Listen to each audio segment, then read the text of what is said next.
4 déflagrations dans la nuit de samedi à dimanche dans la ville spirituelle du Sahara marocain, dans la ville de Ma'al-Ainin, le grand leader de l'opposition et surtout combattant, qui a combattu la colonisation espagnole. C'est en pleine nuit que ces 4 explosions ont eu lieu. Je vais vous montrer ici.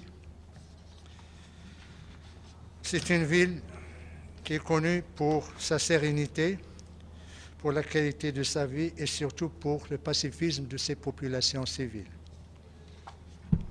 Les 4 explosions dont vous avez fait mention, madame, elles sont pratiquement dans le même périmètre. Première explosion, c'est dans le quartier industriel. Deuxième explosion, c'est dans le Hay Salam. Troisième, Hay Salam. Et le quatrième, Hay El-Wahda. Vous voyez, c'est pratiquement la ville et sa périphérie. Il n'y a aucune installation civile, comme vous pouvez le constater dans la première explosion dans le quartier industriel. Il n'y a aucune installation ou site militaire ni quoi que ce soit. Deuxième, Hay Salam également, vous voyez des bâtiments, vous voyez des rues, vous voyez des terrains vagues. Troisièmement, Hay Salam, vous voyez, c'est les constructions, pratiquement. Et Hay Nahda également, vous voyez des bâtiments, des rues. C'est dans ces quartiers que ces explosions ont eu lieu. Nous déplorons malheureusement un martyr, un jeune garçon de 23 ans qui s'appelle Hamza, qui ne vit même pas là-bas, qui est venu voir sa tante pour demander la main de sa cousine. Il vit en France, dans la ville de Tarbes. Il est venu avec sa mère pour construire un avenir avec la femme de son cœur ou la fille de son cœur. Malheureusement, le destin on a décidé autrement, ou je dirais ceux qui ont organisé, perpétré ces explosions lâches, ignobles, on a décidé autrement. Nous déplorons également 3 blessés, dont 2 dans un état grave et qui se trouvent encore aux urgences à l'hôpital militaire de l'Aïoun. Immédiatement après ces explosions, qui ont eu lieu pratiquement vers minuit 30, la MINURSO a été avisée. Et comme vous le savez, la MINURSO a également des postes d'observation à Smara. Ils sont venus immédiatement. Ils ont constaté que les explosions ont eu lieu dans des quartiers civils, des maisons civiles, un mort et des blessés civils. Et bien sûr, ils vont faire leur rapport au quartier, ici le headquarter, au secrétariat de l'ONU. Et bien sûr, le Conseil de sécurité sera saisi par ce rapport. Les autorités marocaines, de leur côté, ils ont demandé à ce qu'il y ait, à travers le procureur général, auprès de la cour d'appel de l'Aïoun, qui a demandé à ce qu'on diligente, la police judiciaire de diligenter une enquête afin de vérifier ou d'identifier les détails scientifiques, mais également balistiques de ces explosions. Le Maroc est un pays légaliste. Pour le moment, nous sommes dans la phase de l'enquête, de la collecte d'informations. Nous n'accusons personne parce que tout simplement, nous attendons les résultats probants de cette enquête. À ce moment-là, nous agirons. Mais nous ne pouvons pas ignorer qu'il y a un faisceau d'indices qui sont là également probants. Les faisceaux d'indices, il n'y a pas un, il n'y a pas deux, il n'y a pas trois, il y en a plusieurs, et qui versent pratiquement vers la même direction qui s'est prononcée elle-même. Le premier indice, c'est le communiqué qui a été publié par le groupe séparatiste armé, le Polisario. C'est le communiqué 901 où il est dit que, là j'ai le communiqué en français, où il est dit que c'est ce qu'ils appellent l'armée de libération sahraoui a ciblé 3 régions. Le Mehbes, Smara, Farsiya.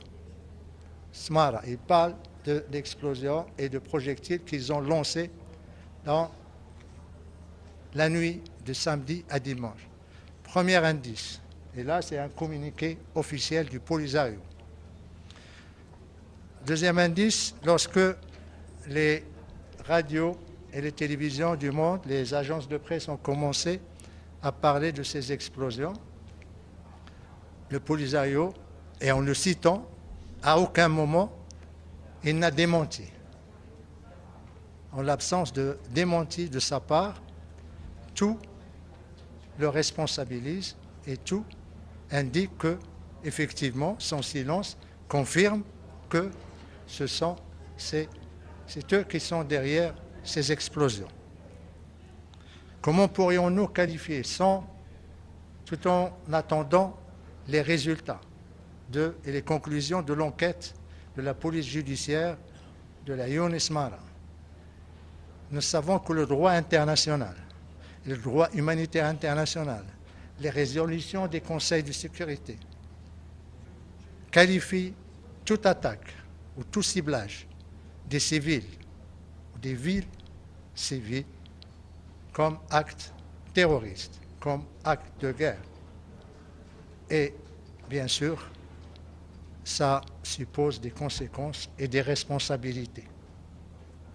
Pour le moment, tout ce que nous pouvons dire, c'est que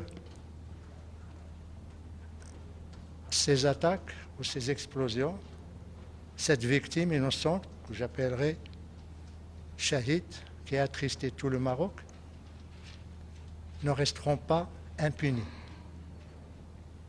Les responsables devront assumer leurs responsabilités juridiques, mais également politiques. Pas seulement ceux qui ont perpétré ces attaques, mais ceux également qui sont derrière eux, ceux qui les abritent, ceux qui leur fournissent les missiles ou les katyushas ou les mortiers. Parce que tout simplement, quand il y a une déflagration, ça laisse des traces. Ça laisse parfois des indices techniques de l'origine qui va permettre au Maroc la traçabilité de l'explosif et la traçabilité du missile, du katyusha ou du mortier. À ce moment-là, le Maroc prendra les décisions qui s'imposeront et tirera les conséquences et les conclusions qui s'imposent. Et bien sûr, le premier à en tirer devra être le Conseil de sécurité, dès lors qu'il aura un rapport détaillé de la part de la MINURSO. La MINURSO est là pour superviser le cessez-le-feu.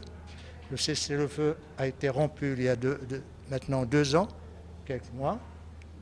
Il y a une responsabilité et nous attendons à ce que ce rapport soit rendu public par les Nations Unies afin que tout le monde sache qui cible les civils, qui tue les innocents, qui déstabilise la sécurité dans la région et qui risque de provoquer des drames sur l'ensemble d'un embrasement de la région. Tout le monde doit savoir ça et la communauté internationale, bien sûr, doit juger de ce qui s'est passé. Nous faisons confiance à la MINURSO, nous faisons confiance au Conseil de sécurité pour décider et, bien sûr, le Maroc tirera, comme je l'ai dit, la responsabilité qui s'impose après cet acte que je qualifierais d'ignoble